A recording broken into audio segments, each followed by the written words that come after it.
Let's send it back out to Las Vegas for more entertainment news. Megan Tell is holding it down for us out there. Megan? Oh, Sonia, fans are going to be pretty excited when they find out that 2 familiar faces are returning to General Hospital. We're going cover to cover with Soap Opera Digest editorial director Stephanie Sloan, who has all the details. Hey there, Steph, tell me everything. Fan favorites Kimberly McCullough and Lynn Herring will be back for the show's Nurses Ball, which kicks off on May 24th. Kimberly is focused on directing these days and has another episode of Pretty Little Liars lined up, so she was happy she could work it out with her schedule and is excited to come back. As for Lynn, whose character Lucy is the traditional MC of the event, she hasn't been seen on the show since June of 2015. She admits that she hadn't realized how much she missed the show, and she got very sentimental and emotional over the idea of coming home. I can't wait for that one. Well, let's talk about the Daytime Emmys. They're right around the corner, and the stars are opening up about some of their most memorable moments. What did they tell you that stuck out to them on the red carpet?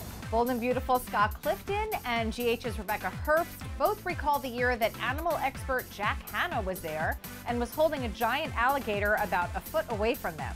Scott says it's probably the closest he's ever come to going on safari. Rebecca, who says she gets nervous on red carpets, jokes that it gave her a good reason not to stick around for interviews. GH's Lisa Locicero's most memorable was last year when she was 9 months pregnant. It was one of the hottest days in LA, and you can imagine it was a little difficult for her to get around. And thank you so much, Stephanie. Pick up the latest issue of Soap Opera Digest for inside stories on all your favorite daytime stars.